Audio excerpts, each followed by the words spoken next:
এনসিপির ইশতেহার ঘোষণার আয়োজনে আগে জুলাই হত্যার দৃষ্টান্তমূলক বিচার চেয়েছে শহীদ পরিবারের সদস্যরা। এনসিপির ইশতেহারে শহীদ পরিবারের মর্যাদা আর আহতদের পুনর্বাসন নিয়ে কাজের কথা উল্লেখ করা হয়। ২৪ দফা বাস্তবায়নে যার যার জায়গা থেকে কাজ করে যাওয়ার ঘোষণা দেন কেন্দ্রীয় নেতারা।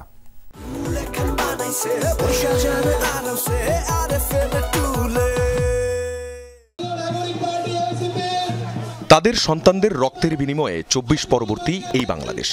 আন্দোলনে নেতৃত্ব দেয়া ছাত্রনেতাদের কাছে তাই শহীদ পরিবারগুলোর চাওয়া একেবারেই নিরেট। আমরা যে বিচার দিয়েছি, যে মামলা করেছি, এই মামলার কোনো সুরাহা এক পর্যন্ত হয় নাই। আমরা আশা করব খুব শিগগিরই এটার সুরাহা হবে। কখনো যদি ফেসিবাদ সরকারে মাথা চারা দিয়ে ওঠে, তাহলে আমাদের প্রত্যেকের জন্য একটা কাল হিসাবে স্বীকৃতি দিবে। আমরা প্রত্যেকে যেন বিচারটা পাই। দ্বিতীয়ত, প্রত্যেকটা কবর যেন শনাক্ত করা হয়। এই দেশ আমার দেশ।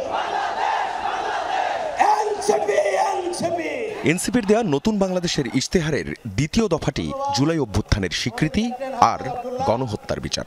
কেন্দ্রীয় নেতারা বলছেন এটা তাদের অঙ্গীকার, আন্দোলনের অংশীজনদের কাছে দায়বদ্ধতা। জুলাই গণঅভ্যুত্থানের শহীদদের পরিপূর্ণ রাষ্ট্রীয় স্বীকৃতি, আহতদের চিকিৎসা পুনর্বাসন নিশ্চিত করে আজীবন তাদের পাশে দাঁড়াবো। জুলাই ঘোষণাপত্রের সাংবিধানিক স্বীকৃতি আর সনদের আইনগত ভিত্তির কথা বলেন সদস্য সচিব আখতার হোসেন।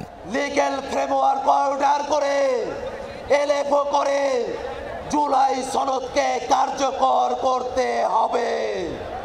ভাইরা আমার, জুলাই সনদের সংস্কারকে অন্তর্বর্তীকালীন সরকারকেই বাস্তবায়ন করতে হবে। নতুন যে বাংলাদেশের স্বপ্ন আমরা দেখি, সেই বাংলাদেশে আমরা আর বিভাজনের রাজনীতি দেখতে চাই না। ইশতেহারের বিভিন্ন দিক, বাস্তবতা ও প্রেক্ষাপট তুলে ধরেন কেন্দ্রীয় নেতারা। আমরা প্রাথমিক স্বাস্থ্যকে শক্তিশালী করে তুলব, যাতে আপনাদের এলাকায়, আপনাদের ঘরের কাছে আপনারা মানসম্মত চিকিৎসা পান। আমরা মানসিক স্বাস্থ্যের প্রসার ঘটাবো। আমাদেরকে শুধু একটি দেশের দাস বানিয়ে রাখা হয়েছিল, যেই দাসের মূল্যস্বরূপ আমার ভাই বোনদেরকে খুন করে ভারত সরকার খুনি হাসিনাকে আশ্রয় দিয়েছিল। কিন্তু আমরা গণ অভ্যুত্থান পরবর্তী বিশ্ব মঞ্চে নতুনভাবে বাংলাদেশকে হাজির করতে চাই। আমরা আর হতাশার কথা বলতে চাই না। আগামীর বাংলাদেশে আমরা যে অধিকারগুলো পেতে চাই, যেভাবে বাংলাদেশকে দেখতে চাই, আমরা সেগুলো এই মঞ্চ থেকে বলতে এসেছি। আমাদের যদি জীবনও চলে যায়, আমরা তাদের দিক নির্দেশন বাস্তবায়ন করব।